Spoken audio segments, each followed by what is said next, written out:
Mic check. Here we go. Okay, ladies and gents, boys and girls, happy Monday, January the 2nd, 2023. Happy New Year to you all. Appreciate you all tuning in. We have got a lot to get into here on this Monday. Again, the first Monday of the 2023 calendar year. I see Brendan, Stephanie, Lee, Hunter, Kelly, John, Edward, Panic, Ritter, Rick Foreman, Babes and Waves, Stephen Borwell Jr., what's going on? Todd Smith, appreciate you all tuning in. Justin Langford, what's up? Also those in the Big Cock Club Discord, however, the TDC Questions channel, the TDC Questions channel. Be sure your questions are answered there. Again, we are rocking, we are rolling here on this Monday, the first Monday of the 2023 calendar year. Really excited to chat with each and every single one of you. Hope you all had a fantastic New Year's, celebrating, bringing in the new year. I know many of you were off today because, as I found out this morning,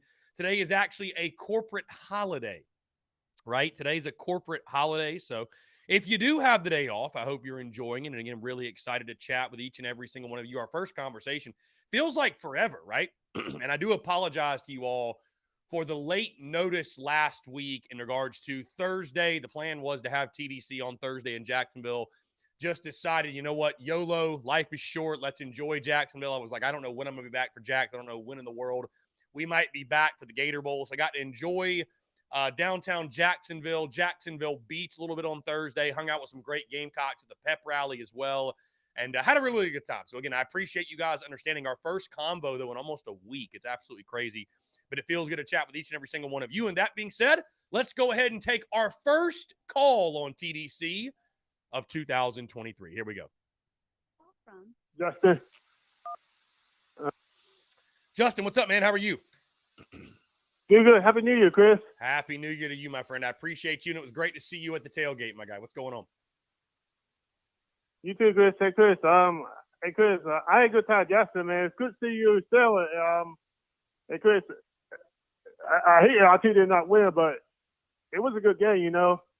Yeah, it was a great game, man. I mean, I thought objectively, again, it was a great college football game, and it's unfortunate that South Carolina had to lose. But, you know, all in all, a great game. I had a great time, and, you know, I think it was unfortunate. Obviously, you jumped out to that big lead, and you just weren't able to hold on to it. But, no, again, man, all in all, great game. And, you know, unfortunately, the Gamecocks ran out of gas there in the second half. But had a fantastic time, man. Hope you did as well. Yeah, hey, Chris. And the good news is, hey, at least we went to hey, Chris, I went to the beach. It was fun, you know. Yeah, it was a good time. It was a really good time. Yeah, Jacksonville Beach was cool. Like I said, the pep rally, I thought USC did a really good job in regards to the festivities around Jacksonville. And, yeah, it was awesome, man. We had perfect weather on game day as well. And again, man, it was great to see you. Oh, you too, Chris. Hey, Chris, one thing about Chef Beaver, he went after referees very hard. He was adamant, you know. Yeah, he was not happy with the referees. And again, I've talked about this before, and it's not coming down on Coach Beamer necessarily, but I'm just excited to watch his progression and evolution as a head coach. You know, I think he will, as he evolves, learn to control his emotions a little bit, whether that be on the field, whether that be in pressers, whether that be whatever the situation might call for. I think we'll see Shane Beamer mature a little bit. I think we'll see him evolve and, you know, control what you can control. And unfortunately, you can't control the poor officiating that you're inevitably going to get in college games. So anyways, though, I mean, he had every reason, I thought, every right to lose his cool. And, you know, I know he took accountability for it in the post game. But, yeah, those referees were tough. Yeah. It was tough, especially the end of the game. But, yeah, I mean, it is what it is, man. They're not the reason you lost, so I'll just leave it at that. Yeah, and Chris, the thing about these referees, man, listen, Chris, I've seen enough of these guys. Look, Chris, this needs to stop. You know, it's getting ridiculous. Yeah, no, for sure. But again, they're not the reason you lost. You know, a lot of chances to win the football game, and you just couldn't capitalize on it. So, I mean, again, it is what it is, and we'll talk about that more, of course, today. But a great football game, and again, it was just unfortunate we came out on the wrong side of it. Yeah, I know. Hey, Chris, at least I watched Georgia TCU, man. I mean, Georgia, Ohio State, man. I feel bad for Ohio State. They could have to try something different, but no, we lost. Yeah. Yeah, I got to be honest with you, man. I didn't watch a single snap of that Georgia-Ohio State game. I was enjoying my New Year's Eve and did not even cut the TV on. So, I'll be honest. I didn't watch a second of it, but yeah, Georgia, what a win for them. And you know, we'll see. I mean, they're 13.5-point favorites in the national championship. So I think obviously they are the favorite in the ball game. And I think most likely Georgia will repeat as national champions. So Justin, I appreciate the call, my guy. Hey, you're the first caller of 2023, my friend. So I appreciate you. I appreciate you starting us off on a high note. Thanks, man. I was the first one this year, you know. First caller of the year, my friend. First caller of the year. Oh, wow. Well, Chris, take care, bud. Go Gamecocks. We'll Yes, sir. see you hopefully next season. Yeah, you absolutely will, Justin. I appreciate the call, my friend. Great stuff as always. 843-790-3377, guys. Real quick, of course, TDC brought to you by our friends, as always, over at Prize Picks. Go download the Prize Picks app or go to prizepicks.com. When you do, use the promo code TSUS to receive a 100% deposit match up to $100. Again, you can play everything, college sports, pro sports, anything and everything in between. That's our friends over at Prize Picks. Again, prizepicks.com or go download the app. Use that promo code TSUS, 100% deposit match up to $100. Let's jump back into the phone lines real quick. Hunter, what's up, man? How are you? I'm good, man. Happy New Year. Happy New Year to you as well. What's going on? Yeah. So what you thinking on Spencer Rattler and Juice Wells? You think they might be coming back this year? Well, I think Juice Wells is going to do whatever Spencer Rattler does. So, the real question really is what will Spencer Rattler do? And I'll be honest with you, man, I don't know. I don't know. I mean, I think everybody at this point would just be guessing. I think everybody at this point would just be guessing. I just nobody knows. Nobody knows. Yeah, I mean, it low-key kind of be stupid for them. I mean, for him to go into the draft, obviously, because I mean, he wouldn't be getting paid more than what the NIL is paying him, and he would probably at best probably be like 5th, 6th, or 7th pick round, and who knows? I mean, it'd just be stupid of him to go to the draft. So I mean, why not stay for one more year and be the starter for the whole year, for a whole another year? And when he get paid more and probably get another, better draft pick for this year. So, I mean, why not, right? Yeah, I mean, I think there's a lot of reasons that point to why it would make sense for him to come back. I won't say he'll be making a stupid decision if he goes to the league. I'm not willing to say that because I think he and his team know a lot more about what's going on behind closed doors and how he projects the next level than we do. But yeah, I mean, listen, there's a lot of reasons that point to why we think from our vantage point it would be smart for him to come back, and all we can do is wait and see. So I'll be really really intrigued. We've been running the polls, and I've seen some people drop some way too early predictions for 2023, and I will do that, but I'm going to wait until these guys announce, because I think for anybody to sit there and say that their return doesn't affect projections for the 2023 season, I think it's just foolish. I think it absolutely affects how we view 2023. So we'll see. I would expect something to come out over the next week or so. Obviously the sooner the better. But Rattler's going to sit down and talk with people. I don't think the Notre Dame game, I don't think it really affects his decision at all. I don't think it really affects the decision at all. So, we'll see what happens. I mean, it's a huge decision, and I know we've got capable bodies in the quarterback room. I'm not saying that, but if you can bring him back, it's going to be a huge boost to your football team. So we'll see. Yeah, and definitely shout out to DK. I mean, I definitely did not think that he would stay for another year. I thought he was going to go into the draft, and that was it. But yeah, I mean, him staying for another year, he's definitely a Gamecock for sure. Yeah, no doubt. Now, I expect us to talk a lot about Dak Joyner today, and for sure, man, I agree with you 110%. Hunter, I appreciate the call, my guy. Always a pleasure to hear from you. Yeah, no problem, man. Yeah, man, take care. Great stuff from Hunter.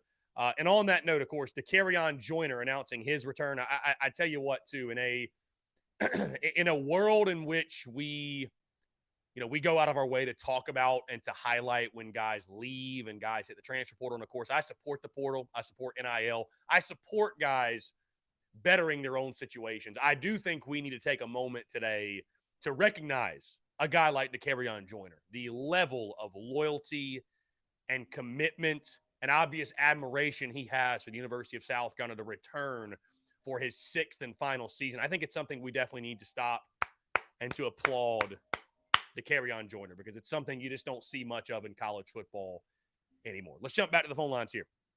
Call from John. John, what's going on, my guy? How are you? Happy New Year. Bro, Happy New Year. How was Jacksonville for you? It was fun, man. Had a really good time. And obviously the game did not go the way we all hoped, but being down there for a few days, and no, we had a blast, man. I thought Jacksonville was a great host, and Florida Bowl game, man. It was like 78 degrees for game day, so can't beat it. Dude, December 30th, shorts and short sleeves, man. You can't beat it. You can't. And dude, there were so many great Gamecocks down there too, man. Gamecock Nation absolutely showed up and showed out. It was basically a South Carolina home game, so it was a lot of fun. Dude, I don't know how bowl games in the future won't want us. I mean, I was just standing there looking around and just looking all the way to the corners. It was packed out. I mean, I've been to bowl games. Yeah, the ones in Charlotte, nobody's there. Also, it was a little bit of a different team back then, but it's just crazy to see the support that showed up and packed out Interstate 95 on Thursday night. Yeah, dude, 95 was a mess all week long. So it was it was a great time, man. Like I said, tons of great Gamecocks, and looking forward to many, many other bowl games, many more bowl games in the future, if you will, bigger and better as well. So that's right. I got one thing. So, we're driving down, I guess it was Thursday or whatever, last week's all kind of running together, but we're driving down and we get a little hungry. So we're looking for places to stop and eat on the side of the highway, right? And, the only place we could find nearby is a Zaxby's. And the Zaxby's just north of Jacksonville, Robbie Davis, if you're listening, you need to apply to be the manager there, because that place was an absolute crap show. And I put in a plug at the window. I said, y'all need to get Robbie Davis down here to fix this, because he's in the Hall of Fame, and I think that's your only hope right now. So, Robbie, if you're listening, go down to Jacksonville, find the Zaxby's, and go in there and apply. Love that. Yeah, the world could use more of Robbie Davis. I would agree. That's right. All right. Well, unfortunately, I'm working today, so I'm going to get back to it. But, hey, one of these days, I'm going to have to meet Miss TSUS. Indeed, man. Indeed, you will have to, for sure. It was it was a great time with her at the game, and like I said, in Jacksonville as well. So we'll make that happen. We'll have to plan a Charlotte trip or something. So let's do it. All right, bro. I'll talk to you later. All right, John. I'll hit you up, man. Later. Great stuff from our friend John Rice. And, again, Jacksonville was absolutely incredible. We had a blast. Everybody we ran into at the pep rally, of course, the tailgate was nuts. I mean, and I want to start there also and say that and say thank you all so much. Got to meet Frank. Frank, thank you so much for the T-shirt. I got to sitting right over here. Incredible stuff, man. And just the love that we felt at the tailgate. It was – I felt love all throughout the season at the TSUS tailgate at Seawells, but – I tell you, man, that tailgate in Lot J outside of the stadium in Jacksonville was, it was incredible. it was absolutely incredible. So again, I want to say thank you all so much, man. It was certainly we felt the love, and it blew the rest of the season out the water in regards to. I sold out of the merchandise I had in like 45 minutes. It was gone. I did not have enough. Towels and koozies and everything else to go around because they were getting bought up so quickly. So I truly do appreciate you guys. Miss Lou Choir, what's going on? Yeah, it was great to see you at Sneakers as well. Again, great time. Great Gamecocks all throughout. I think one of the reasons it was so awesome is because to go to a bowl game, and I'm not saying that a bunch of casual fans go to home games at Williams-Brice, right? But a lot of different types of people go. Like, to go to a bowl game, you got to be a diehard. Like, if you're hitting the road to Jacksonville to go to a bowl game, you're a diehard. And it's the diehards who I feel like really rock with our content and rock with TSUS, rock with everything we do. So, I think that's one of the biggest reasons. Ran into so many familiar faces, and again, ran into so many people that that showed love and showed support. And I mean, it was just, it was overwhelming. I can't even really put it into words. So thank you all so much. Thank you so much for the love that we felt all throughout the 2022 season. It's crazy. Just looking back, football is over, and what a season it was. That's kind of where my attention really turned after the game was, the immediate, damn, we lost, this sucks, to, wow, the season's over. 246 or 240 or so days. Yeah, crazy. Phil Harris with the super chat. Yes, Phil, the cutout is still in the studio, my guy. The cutout is still in here. Phil, I'd put you in the background, Phil, but I got to be honest, it's a creeping Phil. It is. It's a creeping Phil. It's a creeping Phil, and so I just it might scare some folks a little bit if we got you creeping in the background, my guy. Victoria Lynn says there are plenty of diehards that cannot make it to the bowl game for whatever reason. No, listen, Victoria, I'm not saying that if you didn't go to the bowl game, you're not a diehard, but I'm just saying if you do go to the bowl game, you are a diehard, right? That's all I'm saying. That's all I'm saying. I understand there's people that, that I understand that some people can't go or don't want to go. I'm not challenging anyone's fandom. I'm just simply making the point that, the Gamecocks that were at the bowl game, they knew of TSUS. I saw a lot of the merchandise all around. And again, we just felt the love. So again, I wasn't trying to call anybody out, wasn't challenging your fandom in any way, but was just making that point. Let's see. Again, let's get back into your questions. Breaking, Happy New Year to you as well. Happy New Year to you all. Hope you guys all enjoyed or had a fantastic New Year. Hope you guys were safe, of course. Bringing that in. Been watching all the football, watching the bowl games.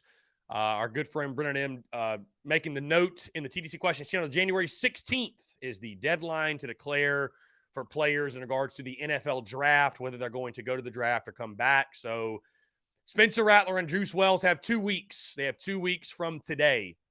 They've got the next 2 weeks to figure out what they want to do. Again, guys, I don't really have a feel in regards to, is he leaning one way or another? I really don't think anybody knows. I don't think anybody knows. So obviously it'll be huge. It'd be huge to get both those guys back. And I think certainly it does impact the outlook of the 2023 season. Victoria Lynn, I appreciate you.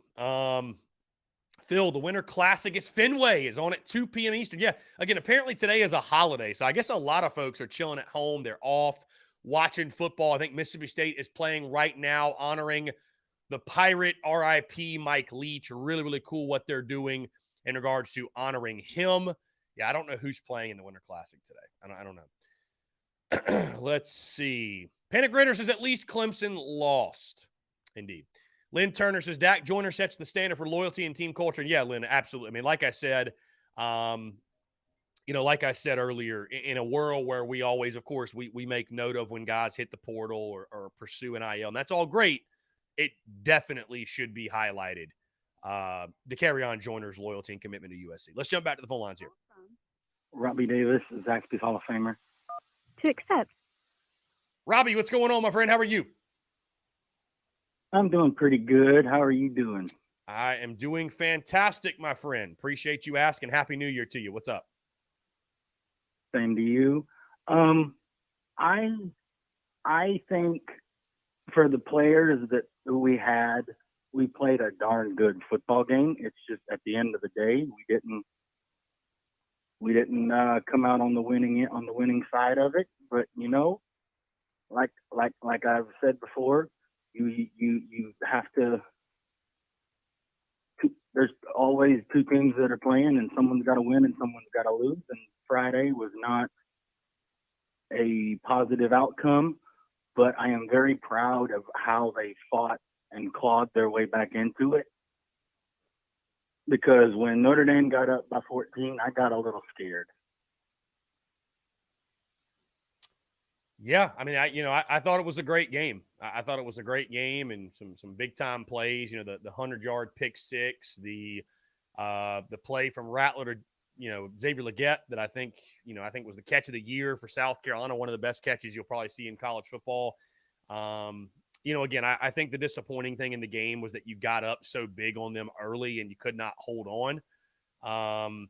you know, I think what was it, like 21-7 or something like that after the first quarter. And I'm thinking to myself, we're gonna run Notre Dame out of the building. And so, you know, to give up the type of yardage you did, you know, the defense was, you know, it was pretty bad. It was pretty bad. And I think the opt-outs most certainly hurt, but they had opt-outs too. And you just, you know, I think Notre Dame showed they got a little bit more depth than South Carolina right now, which is fine. You know, Notre Dame's a good team. So it's not like we played some scrub. So, yeah, I mean, a great football game. And, you know, again, it's just unfortunate the Gamecocks lost. But I will say this, and I was talking about this morning in our Big Cock Club Discord, but, you know, bowl games do matter. I want to make that very clear. Bowl games matter. Winning and losing matters. Yeah. I think this notion that to insinuate that there is a moment in which the jersey is put on, the logo is represented, and that the result of the contest in which you're participating in does not matter is just flat out foolish. I don't agree with it. But I will say this, in that the sting of defeat is lessened in a bowl game when guys are sitting out and opting out. And I'm not blaming anyone for it, but the sting of defeat, right, it just does not resonate the way it does in the regular season when you're losing when you're losing to an SEC opponent or to a rival of any kind, or just losing any game.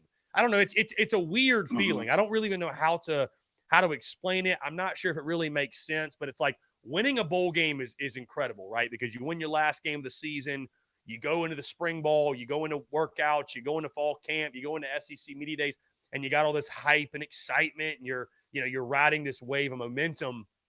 But I guess on the flip side, and to spin it into a positive for South Carolina, I don't think the loss to Notre Dame, you know, kills any of the momentum you had after Tennessee and Clemson. I really don't. I don't feel like it does. And again, I just feel like the sting of defeat, as I mentioned earlier, is just lessened. It's lessened because of, you know, you do realize now looking back, and even in the moment I was sitting here thinking this is a fun game, but it's an exhibition. That's what it feels like. It's an exhibition. Now, again, winning matters. Winning and losing matters. But it also at the same time, it's an exhibition. So I don't know. That's kind of where I sit on it. You know, I'm not someone that, you know, I needed a therapy Monday today. Like, honestly, I'm not that upset. You know, I think it was a great game. We unfortunately lost. You know, I think I'd be much more pressed if we played this upcoming weekend and we needed to make adjustments and make change, but we don't. You know, the season's over. So, you know, while it sucks to lose, I think that we're going to improve drastically on the defensive side and recruiting, the transfer portal, offensively as well. We got issues we're going to address. So I think that the future is still very bright, and it sucked to lose. And the Notre Dame loss, though, does not change that. There was some Notre Dame. Speaking of Notre Dame, okay, this is a funny story. You're gonna get a crack out of this. You're gonna get a laugh out of this, okay? So me and my brother and this other guy that goes to my brother's church, I didn't find out till the day before the game that I was going, right? So we go to the game, we get there, there's some Notre Dame fans sitting in front of us, and anytime we did the Gamecocks chant, he was saying under his breath, "Little Cox." And I looked at my brother and I was like, "This dude's pissing me off. I'm gonna go to jail for beating the crap out of a Notre Dame fan if this guy don't shut up."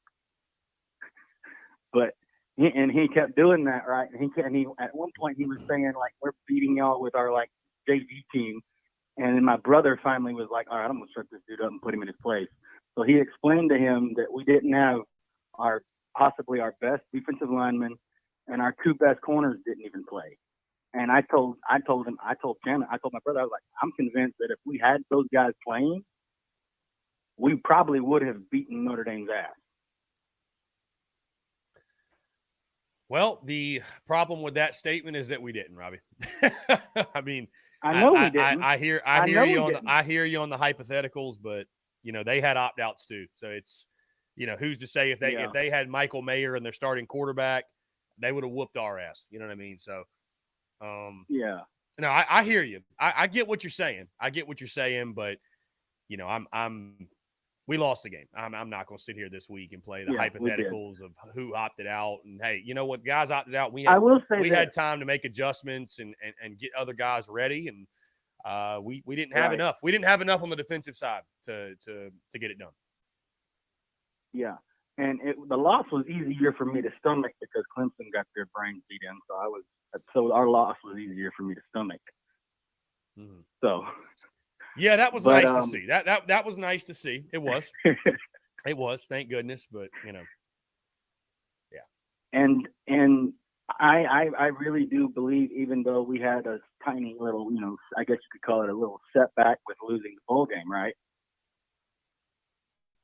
That does not change the trajectory of this program. I truly believe that we are on the up and up, and we're going to, and Beamer and this coaching staff are going to show like we're building something special here,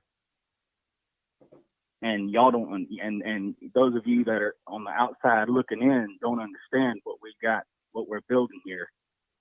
The only ones that understand it are the people that are in the building, and that's all that matters. Yeah, I mean, again, I don't think the loss takes away. I don't think the loss takes away from, what you're building at all. I would agree with you 110%. I think that still, sky's the limit, and again, now we just wait and see what Rattler and Wells are going to do, and I don't think the loss takes away at all. Yeah. I mean, it's a bowl game, it's an individual game. It is what it is, and just keep it moving. So. And last thing, that I'm gonna get out of here.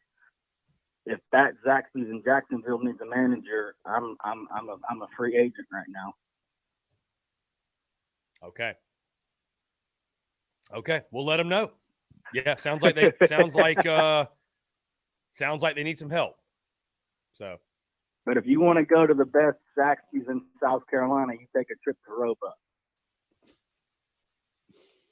Will do, my guy. I should have stopped on the way down to Jacksonville as I was passing through. I actually did kind of pass through Roebuck, so. If you saw by Zaxby's, Roebuck, that was it, because there's only one in Roebuck. I can't say I saw a Zaxby's, my guy, but I did pass a sign that said Roebuck. So.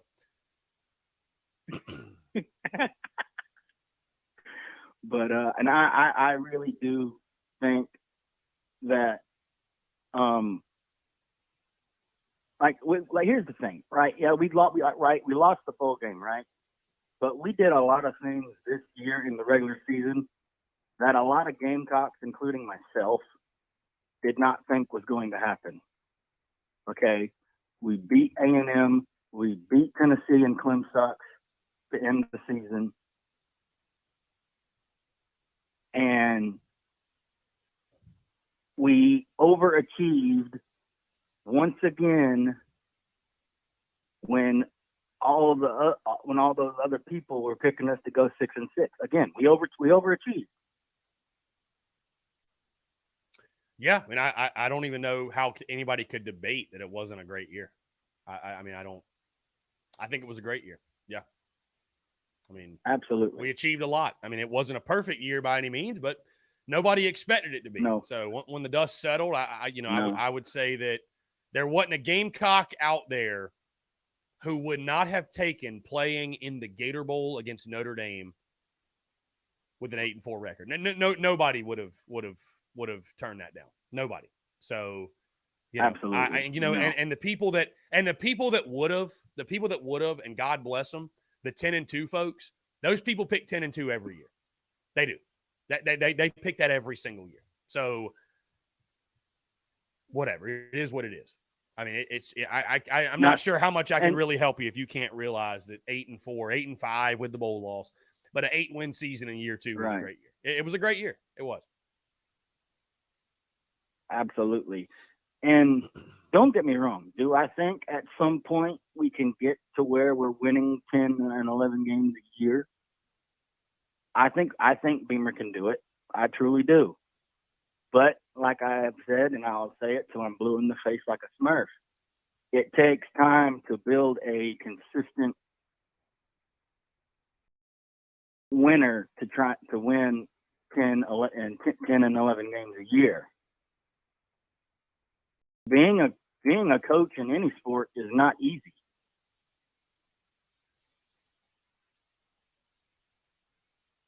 It's not. It's not. I mean, if it was easy, everybody would be a coach somewhere. That's it. And to me, it takes a special person to be a coach in a sport. Because if you screw up, a lot of people see it.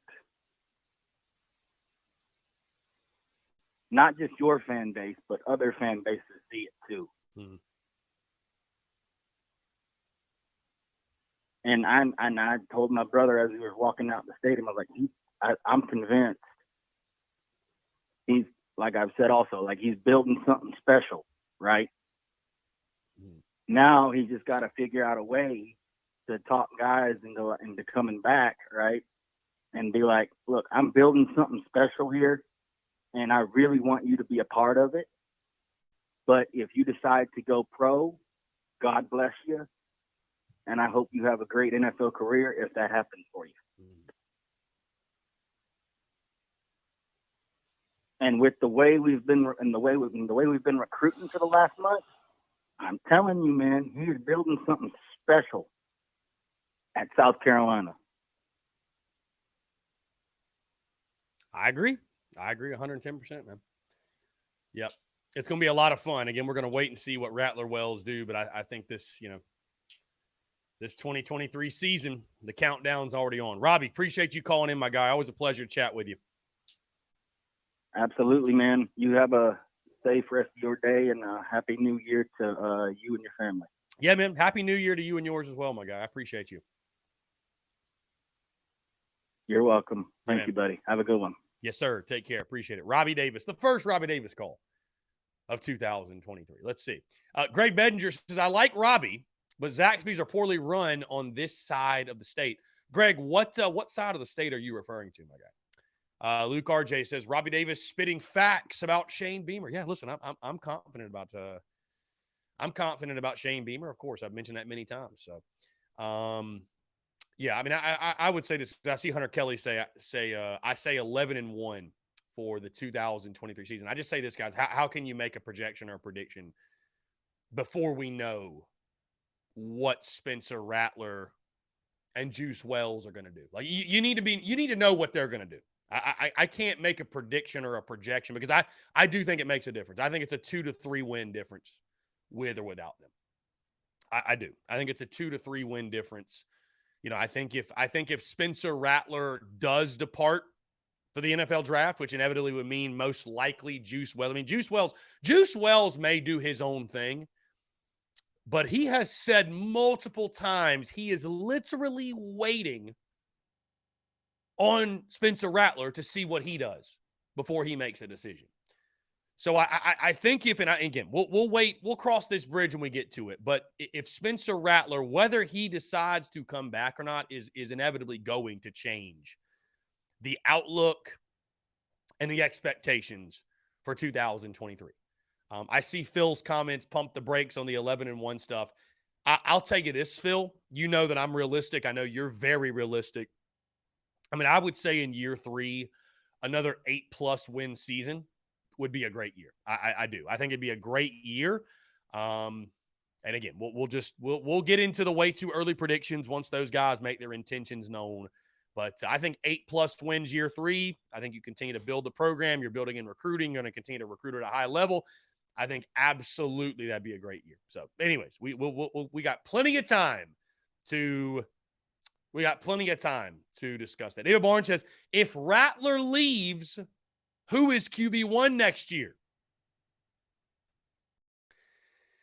That's a great question. I've already seen some people comment and say that Dak Joyner should be QB1. Listen, I'd say this, and it's a cop-out answer, because I've gotten this question already. It's a cop-out answer when I say whoever wins the job.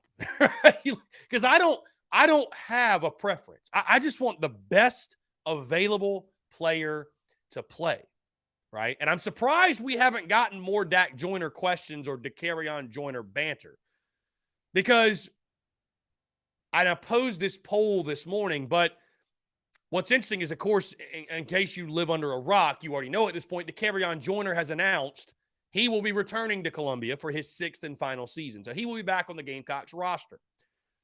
My question, and it's so funny, it's ironic, I've got this Time Hop app in which I'm able to look at content from a year ago on this date, 2 years ago, 3 years ago, etc. And literally the irony of a year ago to the date, I was on the show talking about Joyner and how he should be utilized in the 2022 season. What's funny is I have the exact same question going to 2023. Okay, Dak's back. Great. Awesome. I love to hear it. Right? Again, I mentioned earlier, in a world where we celebrate transfer portal and NIL, we should celebrate Joyner. We should celebrate a guy who has the commitment level and the dedication to his school like Dak does. Now the question turns to, though, how are they going to make his 6th year and his final year his best year?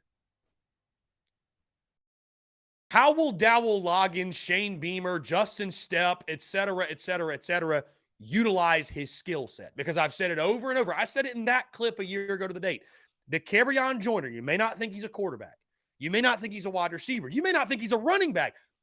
But he's got a skill set because every time he touches the football, good things happen. Every single time. So, should they use him primarily at wide receiver?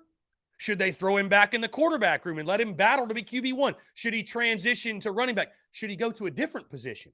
Should he do all three? Should he be a wildcat player? Like, how do you utilize him? Because every single time he touches the football, good things happen. Every single time. So I'm excited to see what they do. And again, we're all pulling for Joyner when you have a guy, again, that's so committed and so loyal to the school, and you only want to see good things happen for him. And I tip my cap to him. I cheers to him. And I hope that the 2023 season, his final season, is his best season in Garnet and Black. Austin Greer, you're late to the party. My guy, I already knew that. Rocket Sanders, it is rumored he's going to transfer to Carolina. My guy, I knew that at the tailgate before the Gator Bowl. My guy, you tell your sources to speed up.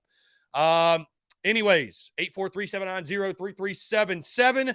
That is 843-790-3377. Of course, Austin Greer, I'm just giving you shit, my guy. I'm just giving Austin Greer shit. The TDC insider, Austin Greer. There's a lot of rumor guys and speculation. Heard this at the tailgate before the Gator Bowl that Rocket Sanders from Arkansas, it is rumored that he will be transferring to South Carolina. Again, fully just a rumor. It's just a rumor right now. We shall see what happens, but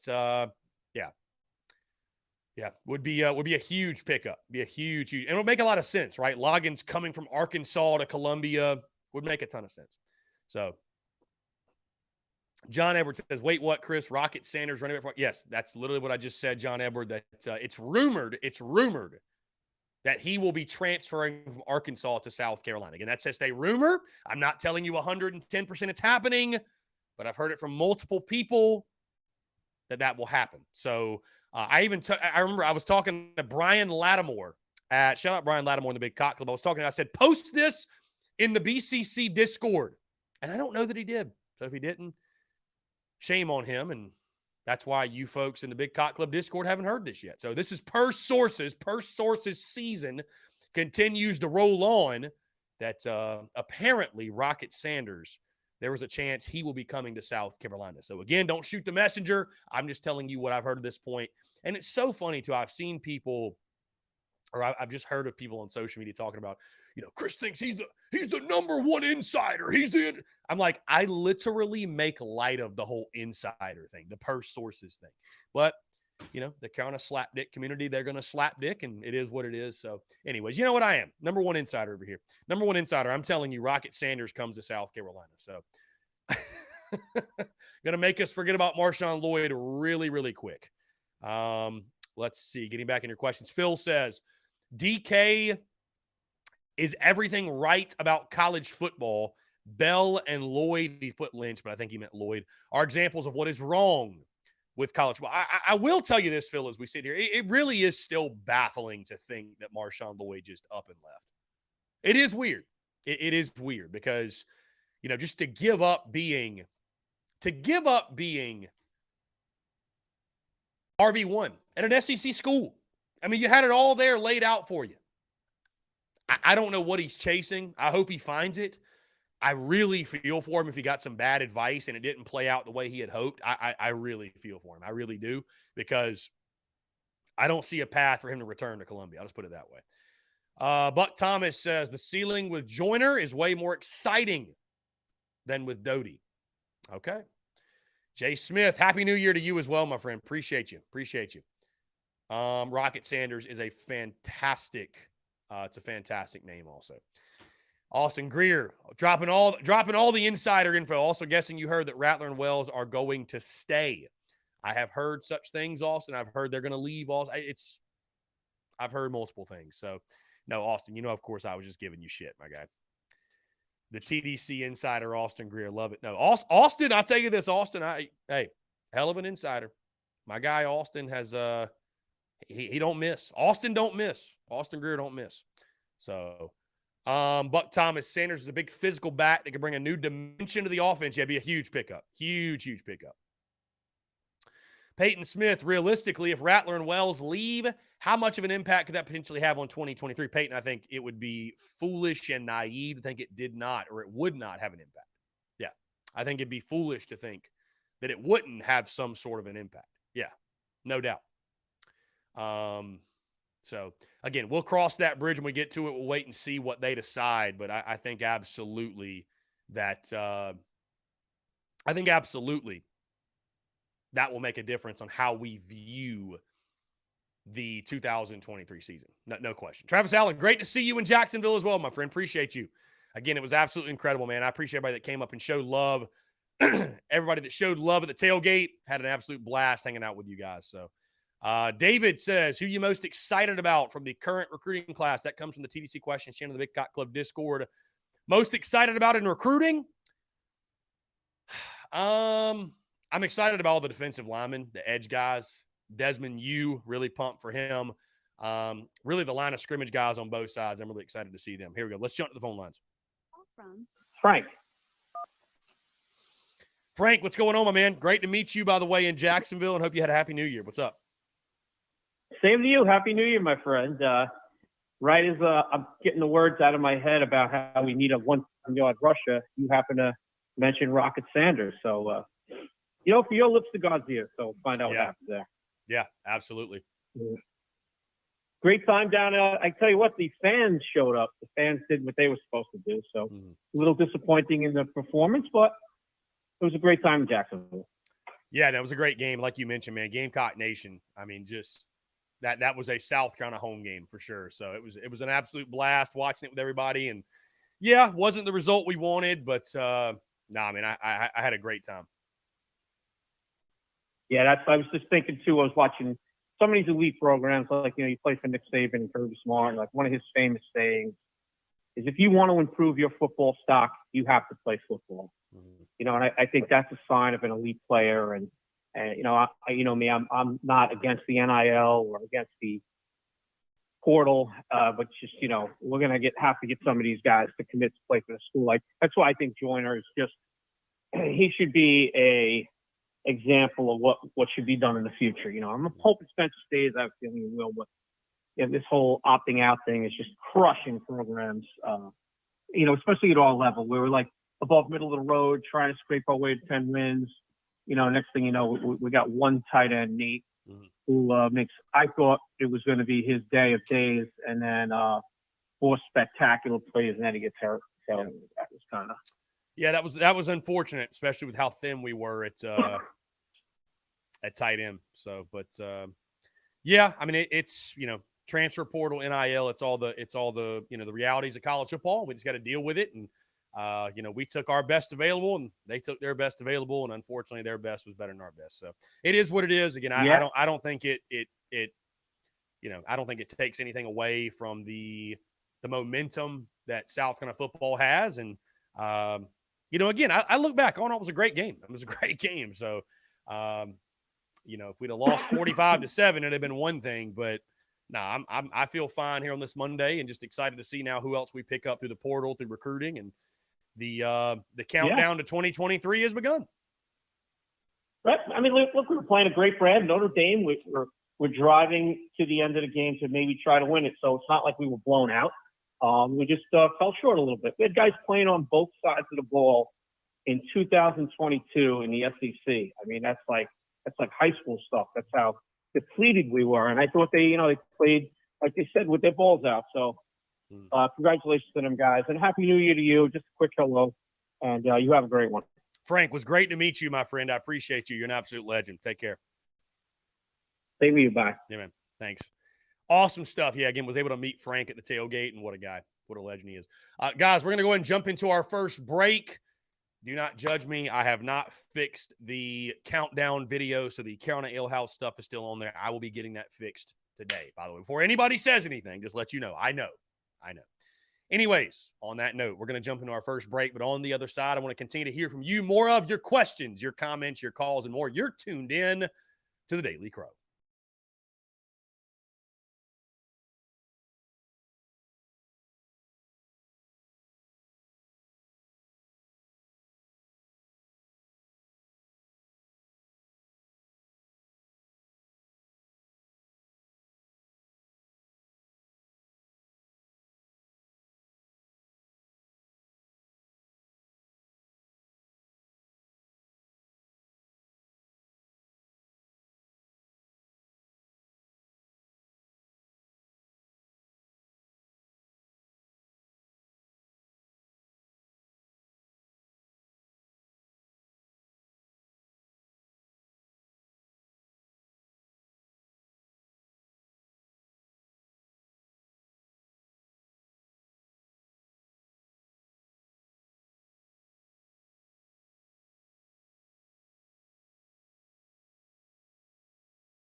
All right, guys, we're back. Taking your questions, comments, calls. 843-790-3377. That's 843-790-3377. My guy, P-Doc, what's going on? Appreciate you tuning in. Always good for a for a laugh or two. Let's see. Halo Master 96 on his shit today. What's going on? Again, 843-790-3377. The phone lines are wide open. Also, guys, just to give you a quick update, in case you missed this on the podcast this morning, we are making some changes, some adjustments to the podcast release schedule. Okay, the podcast release schedule, of course, throughout the football season and really the second half of 2022, the second half of the year, we went Monday, Wednesday, Friday in regards to the podcast releasing, right? Of course, TDC Monday through Friday, noon to 2, and you can catch TDC in podcast form. Releasing every single day after the show at 3 o'clock on our podcast feed. Starting today and starting this week with football now in the rear view, we are transitioning into basketball and baseball, of course. The podcast will now release instead of Monday, Wednesday, Friday. That will release Monday and Thursday. And again, guys, the reasoning just simply being efficiency and flexibility and wanting to maximize those two things. And I really just feel like when you look at, what's going to be happening throughout both of those seasons, it just felt like, Monday, Wednesday, Friday maybe was a little bit much, especially when we're supplementing that with the Daily Crow noon to 2 every single day. So Monday, Thursday, and again, of course, I leave myself open and available to change my mind. And if I don't like it, we might go back. But I think throughout the rest of probably what we'll do the first half of the year, we'll go Monday, Thursday. The second half of the year, so basically when we pick back up on football content, which is the beginning of July, we'll go back to that Monday, Wednesday, Friday schedule, right? So just to let you all know, in case you're wondering, if you're looking for a podcast on Wednesday, you are not going to see it. Monday, Thursday is the podcast schedule moving forward. So I wanted to let you all know. If you have any questions, please let me know. Halo Master 96 wants to know what in the world I was talking about. This is what Halo Master 96 had to say. Want to sincerely thank all of the punk USC players that opted out. Debo Samuel started this shit and everyone defended him. Who will defend these chumps now? Really? Really? You think that's a good take on your part, calling the guys who opted out chumps? Listen, it's the reality of college football, my friend. The opt-outs and outs and outs and outs and outs and outs and outs and outs and outs and outs and outs and outs and outs. Time. Oh. Beautiful.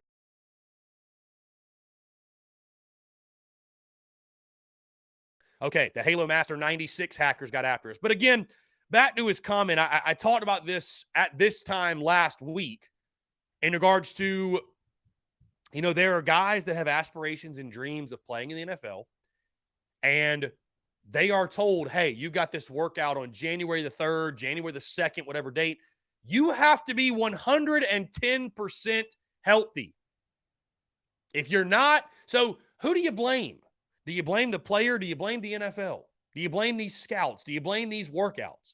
I mean, I don't love to see it. There's no college football fan out there that loves to see the opt-outs. But you're really going to die on the hill of calling them chumps and quitters? And I mean, be my guest. You can do that. You can do that, but you sound like a dickhead. I mean, just straight up. You sound like a slapdick. You sound like a slapdick, straight up. So, hey, Notre Dame had guys opt out too. I mean, it's just part of the reality of college football. And if you don't like college football anymore, then I guess you don't have to watch it. I mean, but no, I said you were on some shit. So, it is what it is. And he's going off about it too. Halo Master 96. I'm glad. Hey, I love the banter. Beauty's in the banter, my guy. I am ready to see Mark Kingston cook, P-Dog. I am ready to watch Mark Kingston cook. Absolutely. Absolutely, I am. Tyler Knoll says tampering's a real thing in college football with NIL opportunities. It's going to ruin the game. The NCAA might as well let these kids go pro after 1 year of college, just like basketball does. I mean, Tyler, I'm not disagreeing with you that adjustments need to be made in regards to the NIL and the way it operates. So,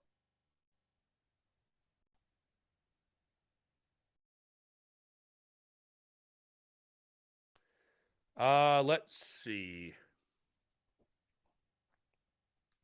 Brandon says, I know it doesn't matter now, but if we would have drove down the field and got the touchdown at the end, do you go for 2 and get the dub? Absolutely. I was literally thinking that when we got the ball. I was like, we're going to go down, go for 2, get the victory. I would have done that. Yeah, why not? It's a bowl game. Why not? Buck Thomas, what would you classify the offense we've seen as the past 3 games? Similar to run and shoot, with the run is the end-around play action off the end-arounds. I think we use it a bit much, but I like it. I mean, yeah. I mean, I what would I classify the offense? Yeah, I mean, a little bit of run and shoot, I guess. I mean, I think, dude, we just maximized our playmakers, bottom line, really. You know, I think it was a mix of some, I mean, kind of like Shane Beamer said, pro style, right? It was, we did a bunch of different things. I think you saw some under center. We did some spread stuff as well. A lot of motions, a lot of reverses. Of course, we love the screens. We love those bubble screens. We love, but I think that was by design. Right? I think we knew we couldn't run the football. I think we were trying to use that as sort of an extended handoff. So anyways, let's see.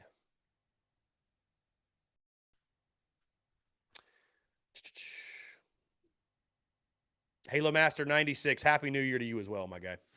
I can tell you're in a great mood today. Luke RJ, my New Year's Eve was fantastic. I appreciate you asking. It was a good time. So apparently there's rumors coming up now about Jordan Birch and his future and what he might do as well. And by the way, Halo Master 96, back to you, my guy. You're more than welcome to call in and explain this point. I'm just saying it's crazy. Like, are you really you're still butthurt about the Deebo Samuel thing? Like Deebo Samuel was worth 28 points in that bowl game. We lost 28-0 because Deebo Samuel sat out. So, Halo Master 96, you've been in here trolling forever, my guy. I'm not. I mean, it is what it is, bro. If you don't like being called a slap dick, I think you picked the wrong place to go, my dude. So it is what it is. Anyways, all right, let's jump to the phone lines here. This might be him. Let's see. 1. Yo, what's going on? How are you? How's it going, Chris? What's up? Happy New Year, brother. Happy New Year. What's going on? Not so much. Just Gamecock Will from around Easley. Gamecock Will from Easley, man. Appreciate you calling in. Happy New Year to you. I appreciate it. First of all, I want to say congratulations to the Gamecocks this year. I think they've done a great job. St. Bamer done a great job. I think he's done a real good job in recruiting. But as far as the bowl game, Chris, I really think we're running out of juice. I think we'd have had a little bit more players, would have won that game. I mean, I just think our defense just got wore out. I mean, we could have made it 27-10, 31-10. We had a chance. I think we'd have won the game, but I don't think we had enough depth. Agree with that? Yeah. Oh, no, absolutely. I think we, I think offensively we had to outscore them. You know, we knew it was going to be a challenge defensively. You know, we had struggled at full strength to stop the run. So, I think we all knew going into that game with Aldrich Estime, their great running back, that it was going to be a really tough challenge. And I thought early on in the game, right, you put up a heck of a fight, but obviously as the game wore on and your lack of depth just showed, and it's unfortunate. I know that, hey, if you want to be upset and disgruntled and mad at the guys that opted out, you can, be my guest, but the bottom line is they opted out. So I don't really understand the point in kicking and screaming and fussing when that's not going to change anything that happened. And it's not going to change. Hey, it's not going to deter guys in the future from opting out. Just because you're on your YouTube account or you're on your Twitter with 4 followers because you're pissed off. What is that going to do? What's that going to do? I don't know how you fix it. Do you pay them to play in the bowl game? Does the bowl game itself need to compensate them? Like, I don't know. I don't know, and it's unfortunate, but it is what it is, and you play with the best you had, and it wasn't good enough. You didn't have enough depth. You didn't have enough depth, bottom line. So I agree with you. You got wore out. You just got wore out. So I was proud of Shane Beamer for what he said. If you don't want to play, you want to transfer or opt out, good luck to you. We don't want you. Don't know. I'm glad he said that because I think he made a statement. Yeah. If you don't want to be a game, they should have played another game. Yeah. No, I agree. I was proud of Beamer on that. Yeah, I agree 110%.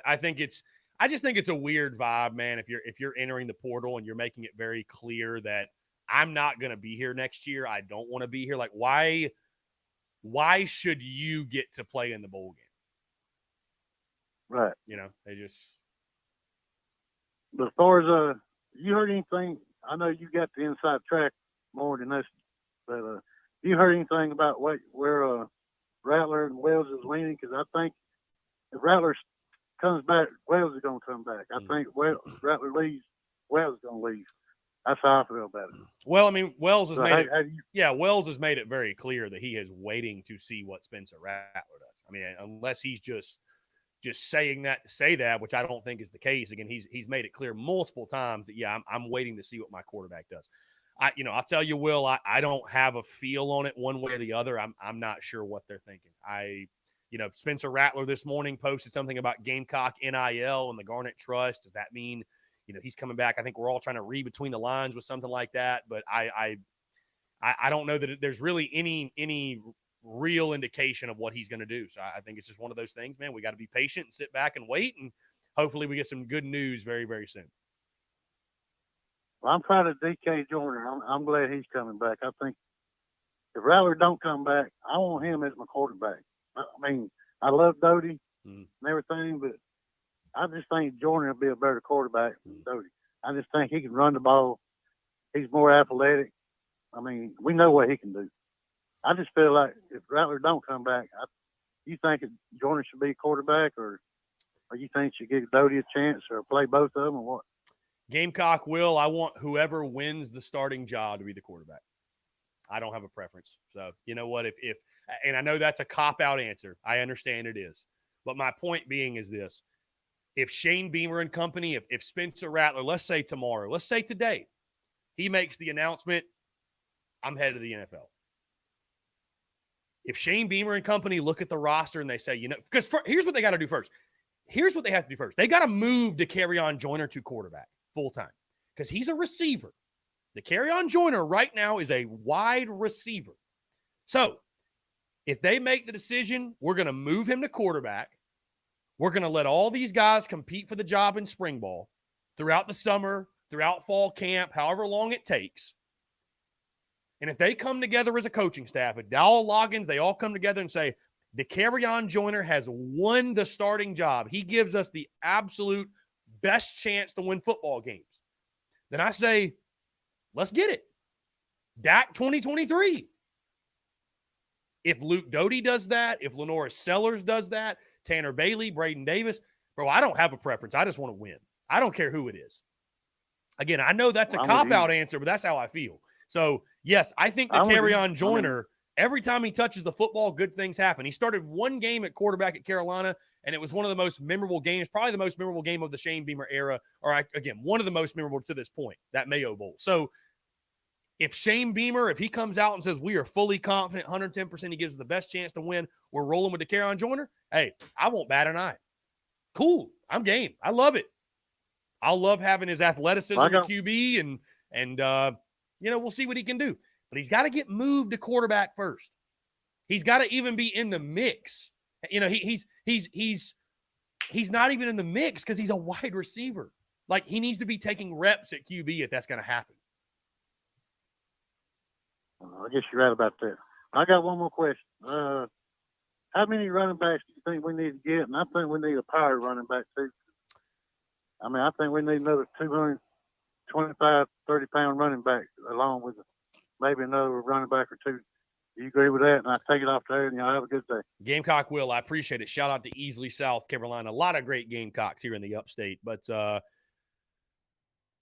definitely think we need to add 2 or 3 running backs, no doubt. Listen, I got none but love for guys like a DJ Twitty or a Turbo Miller or a Nathan Harris-Wainick, but like we need some like big-time SEC backs, right? And so Rocket Sanders would be a guy that fits that mold. I like Juju McDowell, but he's not a 20 to 25 carry guy. Christian Beal-Smith's gone. Marshawn Lloyd's gone. Could Lavassier Carroll factor in? You would hope so. But, Dontavius Braswell is a true freshman, the 4-star. Could he factor in? Could DeCarrion Joyner move to running back? He could factor in. But yeah, I think we need to pick up at minimum 2 more running backs. I think Rocket Sanders obviously would be a huge, huge, huge boost. So, And I see Halo Master going back and forth to Courtney talking about the NIL stuff. And let me get back to the original. Here we go. You put it in Halo Master 96. I will tell you this to you. I was so itching to get out that first slap dick of 2023. So you know what? It's nothing personal. It was a little bit of a selfish slap dick I threw out there. So hey, and we all wear that slap dick badge at some point. I promise you, throughout 2023, I'll be a slap dick a time or 2 or 3 or 4. It'll happen. I promise. Halo Master 96 says you put a clause in the NIL that if they opt out, you owe a percentage back to the university. Well, Halo Master 96, here's my rebuttal to that. Most of NIL is it's not coming from the school. So why would they owe the university a dime? Most of it is these are partnerships facilitated through different businesses. So, I mean, you know what I mean? Like, why? But to your point, I will say this.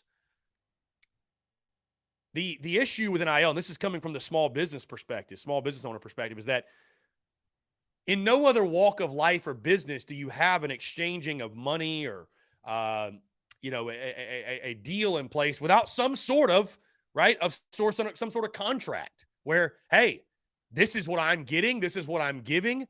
If you terminate this agreement early and it goes on both sides, this is what you owe me. This is what I owe you. And so you take care of everything up front. But Halo Master 96, you know as well as I do, there are no contracts right now. There is no, it's the wild, wild west. We're just throwing money around. If you want to talk about things from the business side, we can. I mean, that to me, you think about it, what other walk of business do you not have written agreements? Do you not have contracts? Is it not a legitimate partnership? That's one of the reasons, and I'll just go ahead and say this, that's one of the reasons why I have not indulged in NIL quite as much as some others. Because how I operate in business, it needs to be a mutually beneficial partnership. I don't feel like NIL was meant to be a one-sided type of deal. I mean, listen, it's great that we have an avenue to support these players. It's great. But if you're a business out there and you're just funneling money to a player and they're giving you nothing back in return, is that NIL? Is that pay for play? That's pay for play. That's pay for play. That's not NIL anymore. That's not the NIL that I thought it was going to be, at least. So, and I think the market will correct itself because you have to think at some point, right? You got to think at some point business owners are going to get a little exhausted with just freely giving their money as a sunken cost, because that's what it is. It's a sunken cost at that point. Think about the folks over at Miami and Texas A&M that put all those funds into those recruiting classes and they're seeing guys hit the portal. And guess what? To Halo Master's point, them guys ain't paying back a dime to them businesses because there were no written agreements. There were no contracts in place, right? You're not signing guys to 4-year deals. You're just blindly giving them money.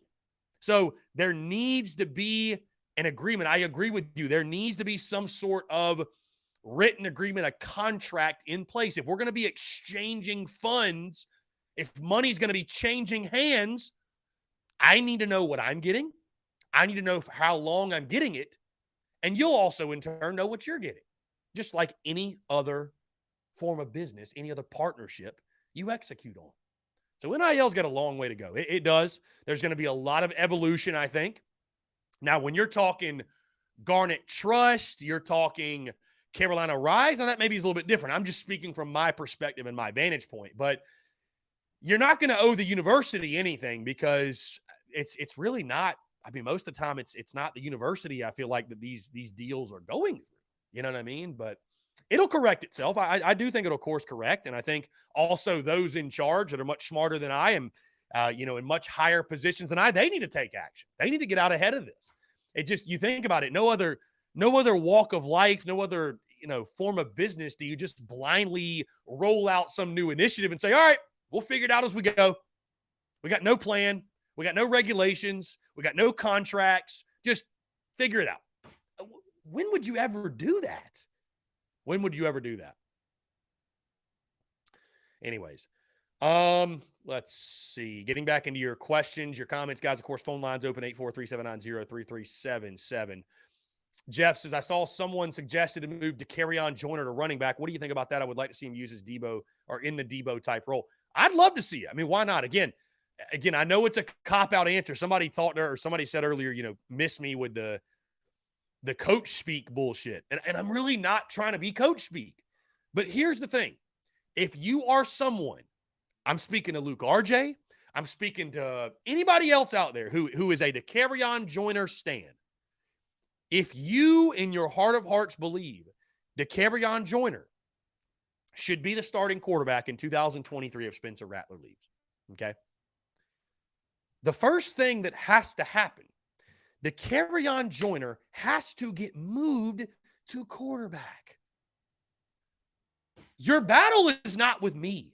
Your beef is not with me. Your beef is not with Gamecock fan or Gamecock entity or this. Your beef is with Shane Beamer. Your beef is with Dowell Loggins. If they keep him at wide receiver, that's who your beef is with. Your beef is not with me. I'm just going to go ahead and throw that out there.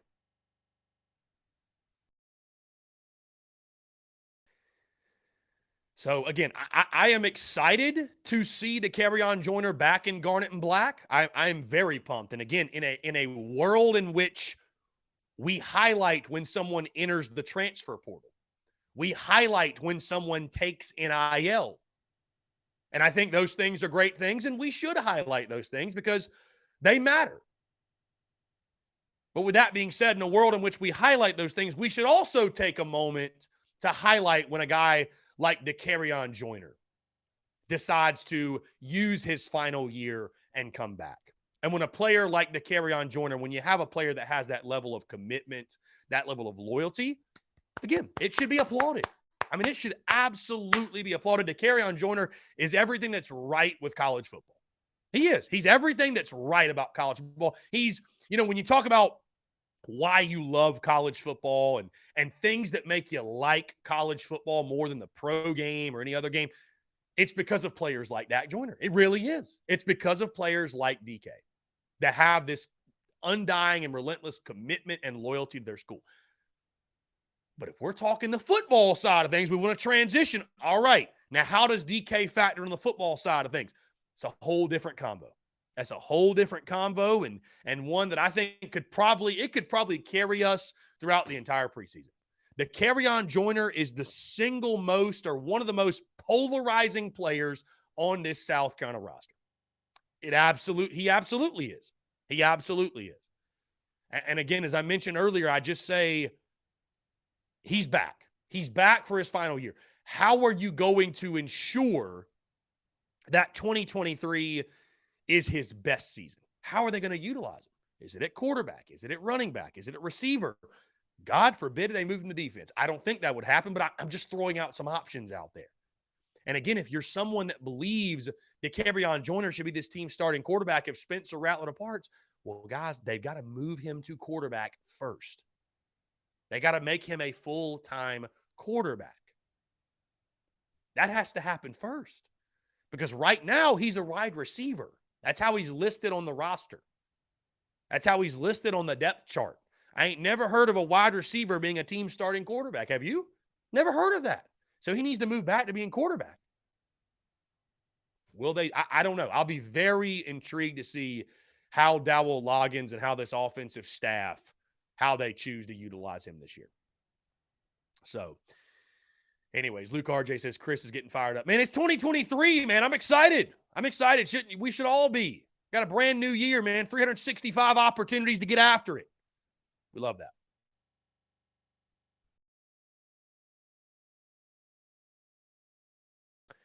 Anyways, John Edward, Keyshawn Nixon with a big kickoff return for a touchdown. So, all right, let's jump to the phone lines here. Call from Luke RJ.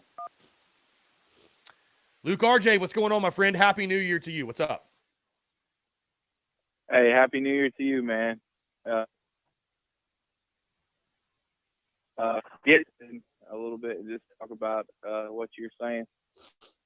So, I mean, I think that's been your argument the whole time is that he has to be a full-time QB to even, and the coaches have to decide that for him to be the starting QB, right? I mean, that's I mean, it would. There's no arguing. Yeah, that. it would be tough for me, Luke RJ, to envision a player winning the starting job at a position in which he does not even practice at full time.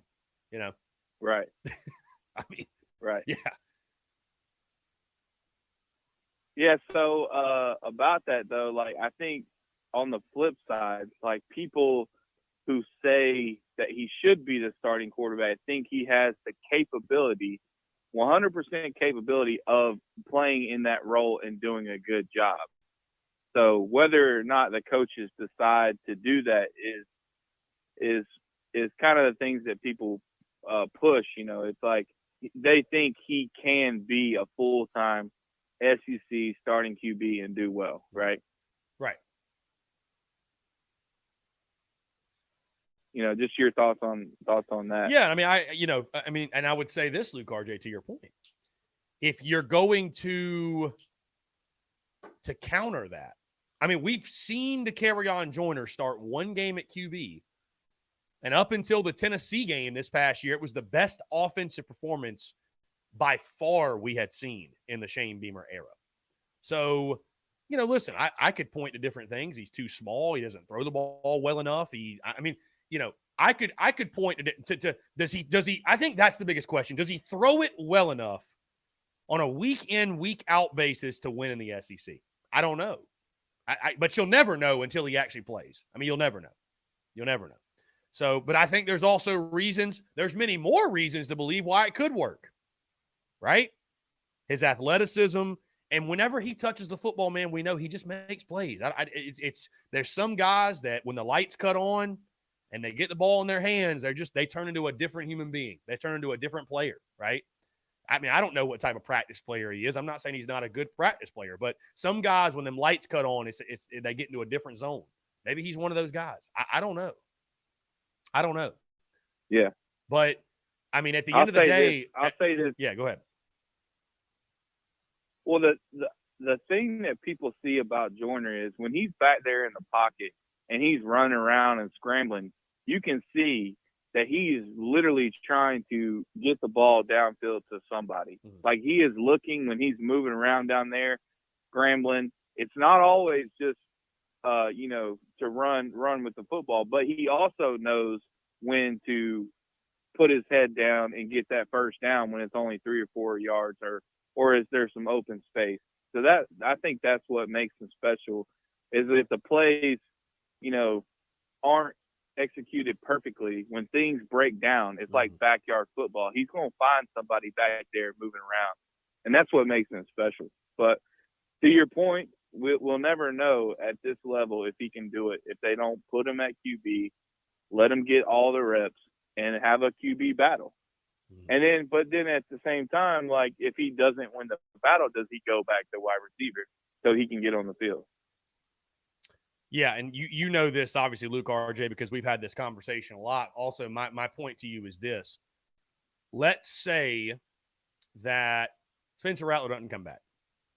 And let's say they don't give Dak Joyner a chance to win the starting quarterback job. I mean, do you question, and I know you wouldn't, because I know you, Beamer ball to the moon. I know your expectations for Beamer ball in year 3, whether Rattler comes back or not. Do you question Spencer Rattler and Dowell Loggins because they're not willing to give him an opportunity? Because that's the biggest thing, man. If you want to write off Will Muschamp being a slapdick, I listen, I won't debate you because I think he is a slapdick. But not only is he not the starting quarterback, he's not even a quarterback on the roster. Like if he gives us that much of a chance to win, if he's that good of a player and he's not even practicing at quarterback, that's a red flag. You know what I'm saying? And obviously I'm not questioning Shane Beamer. I'm just posing this point though, like where I fall on it is this. I live my life this way, control what you can control. So you have to, like, the bare minimum is that we have coaches in place who are going to put the best possible 11 on the field. If you're not putting the best possible 11 on the field that give us the best chance to win, we have a whole set of issues that need to be dealt with, right? Before we even worry about winning football games. So, like, I have to believe that Shane Beamer is capable of doing that. And if they felt like a certain player at the quarterback position would help us win more games, they'd put him there. And so that's why I say, though, and I know it's a cop-out answer and it's coach speak, but, like, whoever they deem the best, hey, I'm not saying there won't be debate. I'm not saying we won't banter about it. I'm not saying we won't make content about it.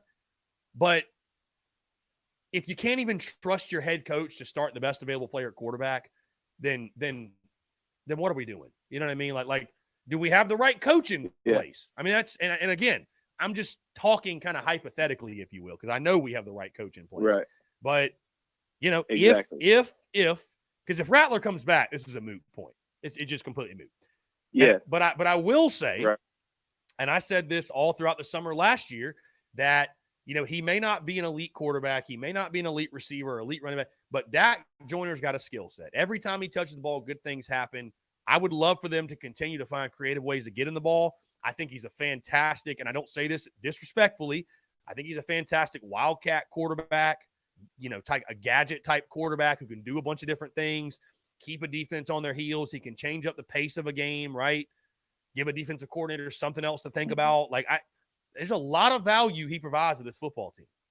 So I'll be curious to see how Dowell Loggins and Shane Beamer utilize it this year. Well, so if Rattler comes back, he probably won't play. But, you know, between Doty and the rest of the QBs and Joyner, if he becomes even a full-time QB, the question is, would he be more valuable to the young receivers because he can help with, like, the plays, he can help with the routes.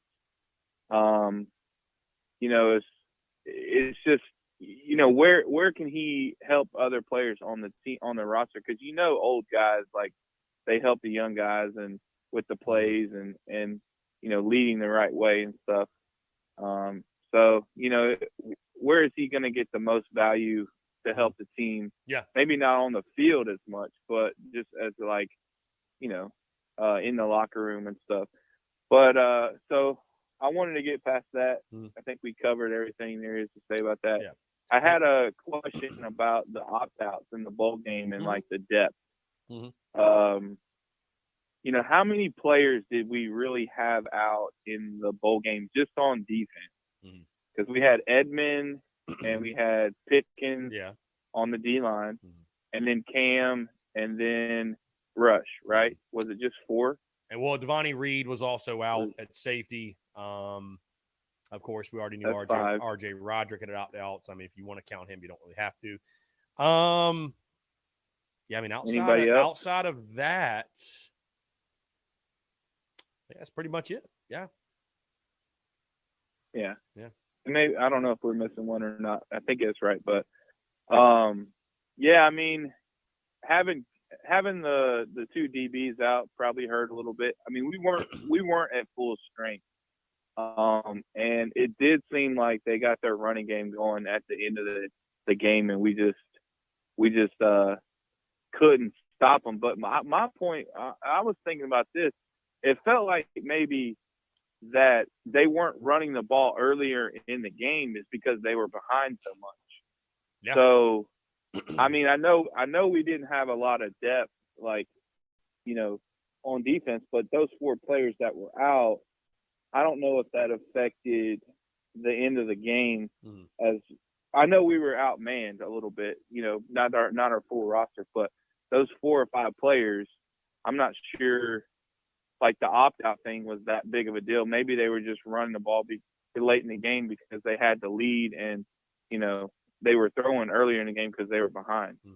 No, I think certainly I think certainly that played a factor. I mean, I think that you know, we went right down the field and scored, and that put a little more pressure on them to move the football. Maybe they got away from their game plan, but yeah, that game, Luke, RJ, unfortunately, that game played out like a lot of games we've seen over the last couple of years, where we just get killed on the ground. I mean, it's just, You know, and I think when you look back at the season, there were a lot of successes this year. There were. I mean, it was a great year. But, you know, I think there should be a lot of pressure on Clayton White and that defense going into 2023 because that run defense was abysmal. I mean, it really was. I mean, bro, you finish a season giving up 200 yards per game on the ground. That's bad. That's one of the worst in college football. So, and that's why you recruited the defensive line so heavily, right? That this recent signing class. That's why you recruited those guys. So, I mean, even at full strength, Luke RJ, to your point, we struggled to stop the run throughout the season. This wasn't something that was shocking, right? Like even at full strength, we didn't stop the run very well. So I think deficiencies at linebacker just, you know, have killed us over the past couple seasons. And again, I think that's one of the reasons why you're recruiting it so hard. You're recruiting these elite edge guys. I mean, how many times did you see us lose contain in that game? Too many. So, yeah, I mean, I think it's one of those things that the only way to fix it is in recruiting, and I think we're doing that. Yeah. I mean, I just, you know, I kind of hesitate when people say, like, the opt-outs cost us on defense. Like, I just don't know if that's exactly true. Were we not at full strength? But it's like you said, you know, we struggled all year stopping the run. I just don't know how much that really affected our depth. And that's like why we lost the game, because people were opting out, like 4 or 5 players. Like, come on. Yeah. That doesn't seem logical. But, you know, it's like you said, we're recruiting the right players. Yeah. I think maybe – do you think that we get like a linebacker in the portal? I mean, do we need help at linebacker for next year? And and these players that Beamer's recruiting.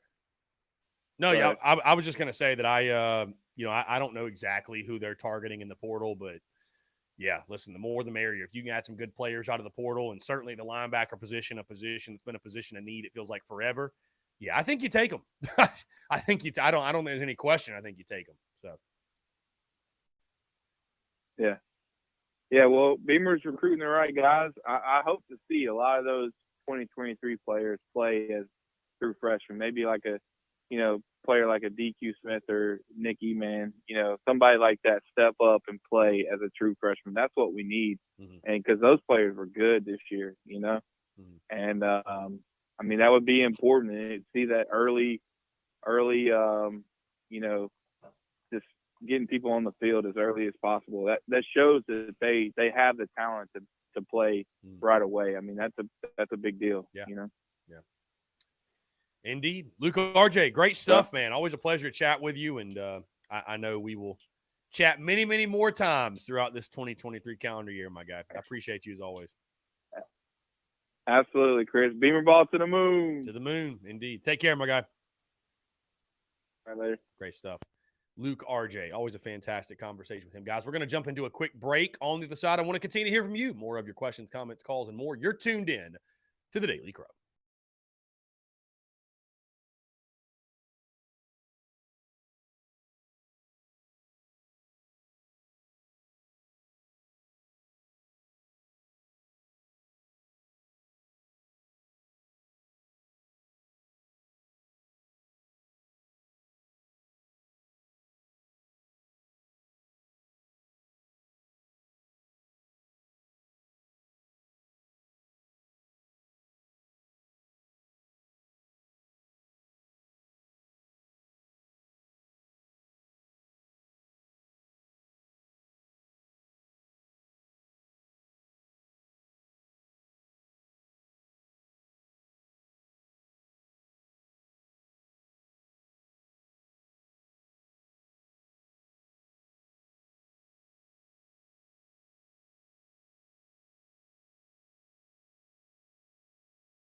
All right, guys, we're back. Taking your questions, comments, calls, 843-790-3377. Again, guys, thank you all so much for tuning in. The first Daily Crow of the 2023 calendar year. Feels great to chat with you all once again.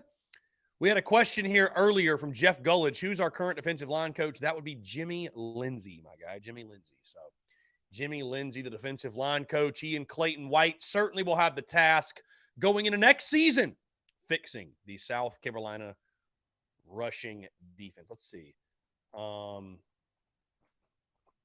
can tell you right now where South Carolina ranks. Georgia ranks James Madison, ranks number 1 in the country in rush defense, 79.5 yards per game. Georgia, number 2, 80 yards per game is what the Dogs average giving up.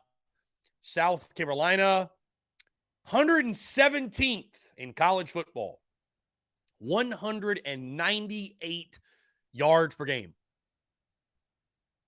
While all eyes are on Spencer Rattler, Antoine Wells, right, what they're going to do, what the offense is going to look like under first-year OC Dowell Loggins, until South Carolina can stop the run consistently, you're not going to reach your full potential. Again, 117th in the country in stopping the run. 198 yards per game. I understand what you're doing in recruiting.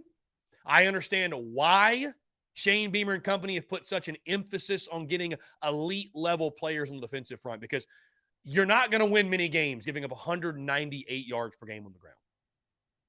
It's just not going to happen. So fixing that, there will be a lot of pressure on Jimmy Lindsey and Clayton White going into the 2023 season. And deservedly so, by the way. Deservedly so. Because we love to talk offense. I know my guy Travie. I know he's probably feeling this combo, because my guy Travie loves to talk run defense. But I mean, it's guys, you're not going to have a whole lot of success. You have to stop the run. There's no excuse. There's no excuse that you can look at and say, well, I mean, this is why we didn't stop the run. Or you got to get better all the way, all around. It's a line of scrimmage league. You know, I mean, it's really impressive that you won 8 games not stopping the run any better than you did. Like, truly, it's impressive. So, you know, that's an adjustment they will have to make. Jeff Gullidge said, I know Kelsey Quarles would really like to have Lawing back as D-line coach. Jeff, I know Coach Lawing, and I'll probably get in touch with Coach Lawing and see if we can set up another conversation with Coach. But nah, Coach Lawing's retired, guys. He's Coach Lawing is done. He is good and retired. You know, he doesn't want to deal with the recruiting side of things anymore, which I don't blame him. But yeah, so. No, Coach Lawing's done. And listen, Coach Lawing worked in college football for a long, long time. A long time, right? A very long time. So, yeah, he has deserved to enjoy his retirement. I'll just say that. Anyways, guys, 843-790-3377. That's 843-790-3377. In case you missed it, the big news in regards to the podcast, guys, some content updates. Football season is officially in the rear view. The 2023 calendar year has officially begun. With that being said, as we start the new year, the podcast, which was on a Monday, Wednesday, Friday release schedule, will now change. It will now be released on Monday and Thursday, just 2 shows per week instead of 3. And again, I already mentioned this before, but the reason I'm doing that, you know, with football in the rear view and basketball and baseball, even when those 2 sports overlap, it really just does not call for 3 shows per week. And as I evolve as an entrepreneur, you know, efficiency and flexibility are my top 2 priorities at this point entering 2023. You know, I just felt like if we're going to be as efficient as possible, having 3 shows per week is overkill, especially when you have the Daily Crow supplementing as well and serving as this 2-hour window for us to create content, talk basketball, talk baseball, talk everything in between. So from now on, I would probably say for the first half of the calendar year, we will operate on a Monday, Thursday podcast release schedule. If you have any questions, let me know. TDC will continue to run noon to 2, Monday through Friday as normal. And again, I appreciate you guys' love and understanding and just rolling with the punches. Of course, I give myself the freedom to change my mind in case I don't like it. But I think it's going to work out well. You can expect on Mondays, we're going to have our full weekend recap, right? We're talking basketball. We're talking series recap for baseball. We're talking whatever happened with football. And then on Thursday, it'll be a jam-packed show as well because we'll be able to talk about, what happened in basketball on Tuesday, what happened in the midweek baseball game Tuesday or Wednesday, while also looking ahead to the weekend, giving preview stuff like that. Really, guys, I just, I love dropping the show and recording the podcast, of course, but I just thought about it and I was like, recording Tuesday nights after a game, recording a podcast at like 11 o'clock or something like that after basketball finishes or baseball, it just kind of felt like, again, overkill. It really did. So anyways, that is the reason. If you have any more questions, just let me know. But Monday, Thursday is when you can catch the podcast. And TDC drops every day on that same podcast feed in podcast form at 3 o'clock. So you're not missing out on anything, guys. The content's going to continue to bleed out the eyeballs. It's just how I operate. It's just how I roll. And really excited to keep getting after it in 2023. Again, would love to hear from you all. 843-790-3377. That is 843-790-3377. Really excited, guys. Really excited. I actually have not sat down yet and written out my goals and even looked back at 2022. I've been slacking a little bit. We were in Jacksonville, got back in town, did the whole New Year's Eve thing, and then kind of just had a normal Sunday yesterday, just sort of getting after it and getting prepared for the week. But that is something I will sit down and I will do this week, taking a moment to reflect even more so. Of course, we crunched some numbers on New Year's Eve, and it was really awesome. It was really awesome, man. It's just every next year becomes our best year. And I know that may sound corny to some, but it's just true. Every next year becomes our best year. And I look back at 2022 and I mean, talking business, talking personally, I'm in a year of true growth and development and evolution, an evolution that was necessary for me to continue to reach for and to achieve my full potential and to truly live out my dharma and my calling and my purpose for why I was put on this earth to begin with. So just an incredible year, so many successes, more than I think we could even name or count. And so many things happened in 2022 that, when I started this journey and this month, 6 years ago, this month, when I started this journey, I could have never even imagined. I could have never even envisioned some of the things that occurred. So again, thank you all so much for making 2022 such a massive success. I truly mean it from the bottom of my heart. I mean, it is something when you really take a moment to stop and look at everything. I mean, it's just a blast, man. It's incredible. I mean, it's incredible. It's beyond what we've been able to accomplish and achieve. And you all, I really do. I can't say it enough. I can't tell you. I came into 2023 the same way I left 2022, and that's being grateful. And that's leading with gratitude and perspective. And it's something I never want to lose. I only want that fire to continue to burn brighter and brighter and brighter. So I appreciate y'all so much. John Gibbs said, "Hey, I love everything you do. TDC's the best. Keep that at 2 hours and 5 days a week. You cover so much during TDC anyways." Yeah, John, to your point, again, I appreciate you, John. You're the man. Most shows out there, if they were doing something like TDC or doing a daily live show, they would not even have a podcast. But you guys know I don't like to operate that way because the TDC and the podcast, they are two different things, right? This is for you guys. This is kind of random, off the wall. It can be anything. It can go from Gamecocks to personal to whatever. You know what I mean? And you guys control the direction of this show. You really do. I mean, I hope you guys understand that, like, what you comment, what you call in and you want to bring up.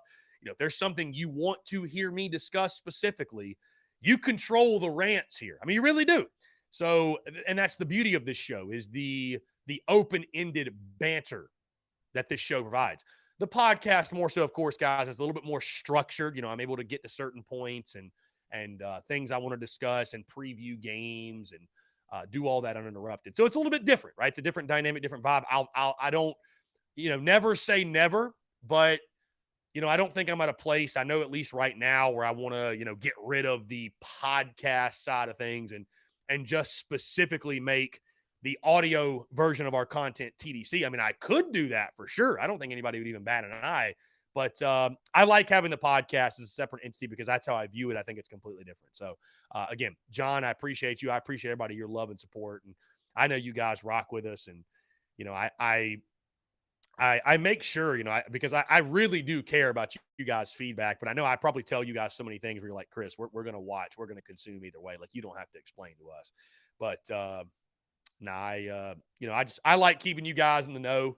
And, I was explaining this to Miss TSUS on the ride down to Jacksonville of why the business is we. It's not I, it's we, because I really do feel like, you talk about a guy like Lance, you talk about others who have seen this journey from the jump. And again, guys, this month is 6 years ago, right? The month of January, 6 years ago this month, I started creating content in some form or fashion around the Gamecocks, right? I'll never forget the first article I wrote.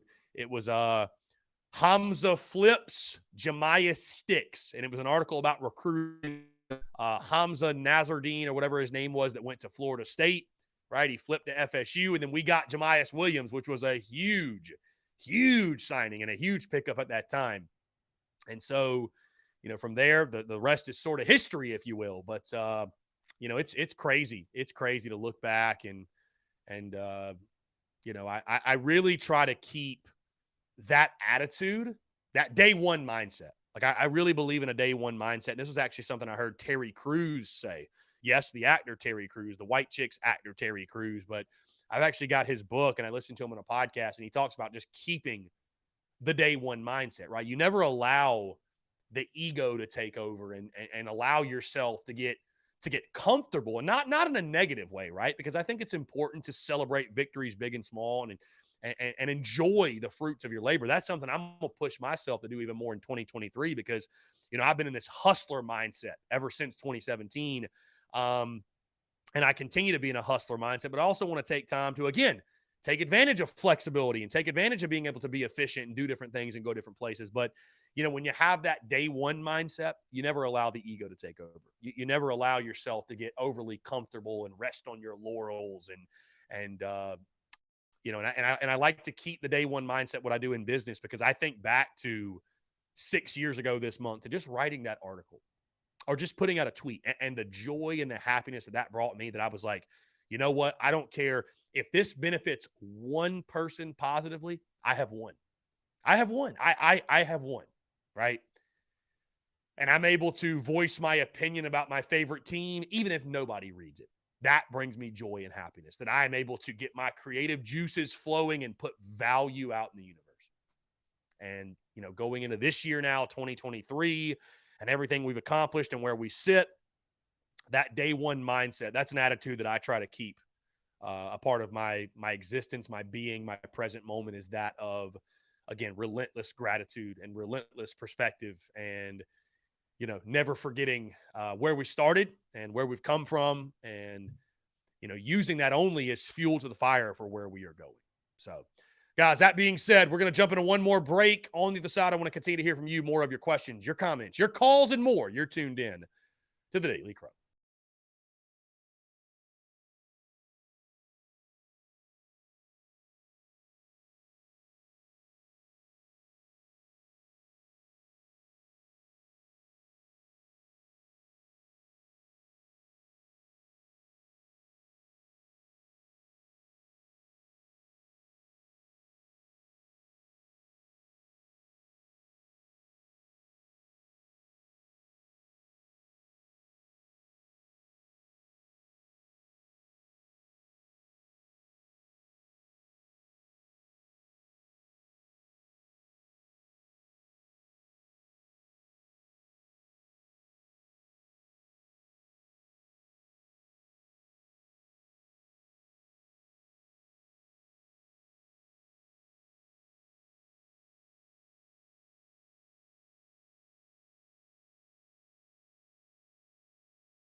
All right, guys, we're back. Taking your questions, comments, calls. 843-790-3377.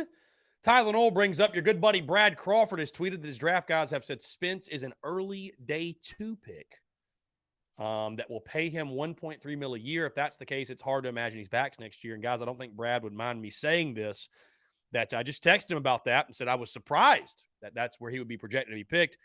He says, same, I'm no longer expecting him to return after hearing that. So I know there were some people out there that said that, maybe he's going to be an undrafted free agent. Apparently the people that Brad Crawford have talked to, and again, just looking at what Brad has put on Twitter, apparently those last 3 games have done really, really good things for Spencer Rattler's draft stock. And, so I guess now his future is in question. Brad pointing out that a 3rd-round pick last season, quarterback Malik Willis signed a 4-year, $5.1 million contract, average annual salary of $1.3 million. Brad said he's spoken with 3 NFL scouting types since the Gator Bowl, and all have said day 2 pick. So a 2nd or 3rd round pick. So, listen, if that's the case, then if he can go be a 2nd or 3rd round pick, I wouldn't blame him. I wouldn't blame him at all. Luke RJ says, do you want to comment on the early predictions for the 2023 football season? Is it an automatic 7 or 8 wins for sure, no matter what, because of Beamer Ball? To say anything's automatic, Luke RJ, I won't say like that's what I'm locking myself in regards to like I'm picking us to win this. But I think in regards to expectations, certainly, I think people are going to be understanding, and they're not going to expect you to go 10-2 or 11-1 if Rattler and Wells do leave. But, certainly the expectations don't fall back to, well, let's just, if we go 5-7, it's okay. Like it's never okay to miss a bowl game at the University of South Carolina. I don't care who you've got. I don't care who leaves, any of that. You should be good enough with the resources you have and the talent you have to win at minimum 6 games. So I think the expectations change to, get to a bowl game. 7-5 would be a good year. 8-4 would be an astounding good year. I don't think you'll have any of those crazy 9-3 or 10-2 or, God forbid, better projections if Rattler does indeed leave. Just because, guys, it does not bode well when you look at, you look just off the jump, guys. You take on UNC week 1. That's already going to be a challenge for your defense, all the guys you're replacing in the secondary. Then you factor in, you're going to have a quarterback. Who knows who the QB is going to be, right? If you're not firing on all cylinders week 1, hell, you might lose to North Carolina. So, it's a gauntlet. The first 6-7 games, it really is a gauntlet. We'll see, but yeah, I'm not putting out any sort of 2023 predictions until I find out what Rattler and Wells are doing. So, but I would not blame. I wouldn't blame Rattler at all if he took it. I wouldn't blame him if he took, a 2nd or 3rd round. If he does that, guys, let's not forget. By the way, the positives of this is that Spencer Rattler will be the first Gamecocks quarterback drafted since the 1990 NFL draft when Todd Ellis was selected. So, it'd be a big deal in regards to recruiting that quarterback position at the University of South Carolina. I know we've already done a great job of recruiting it with Lenora Sellers being the latest to jump on. And, so Tyler Knoll said, I saw on a message board that Wells is back regardless because he's confident in the quarterback room and what we're bringing in offensively. Tyler, I hope to see that. I'd love to see that. I think that would be great. Yeah, absolutely. So maybe Wells makes his decision to come back no matter what, but it just seems like Wells has said so many times, right, that I'm waiting on my quarterback. I want to see what my quarterback does. And he's been very open and honest about, if what his decision is going to impact my decision. He didn't say it would make his decision, but he said it would impact his decision. So we shall see. We shall see. Anyways, guys, appreciate you all tuning in. An electric first TDC of the 2023 calendar year. I thank y'all so much. I'm appreciative. I'm grateful for each and every single one of you. Of course, TDC rocking as normal this week, noon to 2. By the way, this is a great time to join the Big Cock Club because, and you're wondering, like, why is this a better time than any other? Because here's the thing. As you all know, of course, I don't live in Columbia. So I'm not going to be at every single basketball game anymore, right? So what that means is, though, and what's exciting about this is I'm planning on every single basketball game, men's basketball game, as well as the majority of the baseball games. And I'll say majority of basketball because I can't promise I'll watch every single one of them in here. But we watch games in the Big Cock Club Discord, the Big Cock Club Hangout. We do that, right? We interact with each other. We watch the games. We have a good time. We will be doing that tomorrow night. We'll be doing that this weekend. We'll be doing that for practically every single basketball game. So join the Big Cock Club today, patreon.com/Big Cock Club. You can get access to the Discord and you can watch the games live along with us as we commentate on it, talk about it, shoot the shit, what have you. It's a really good time. Anyways, join the Big Cock Club. Again, appreciate you guys tuning in. Thank you all so much. Again, TDC rocking as normal, noon to 2, Monday through Friday. Podcast, in case you missed it, Monday, Thursday is now the podcast release schedule. Monday, Thursday. That's when you can check out the podcast. And, of course, check out TDC if you miss anything. It will drop at 3 o'clock on our podcast feed in the audio version of things. So, again, appreciate you all tuning in. Thank you all so much. Have a great rest of your Monday. Happy New Year to you all. And we will talk to you all tomorrow.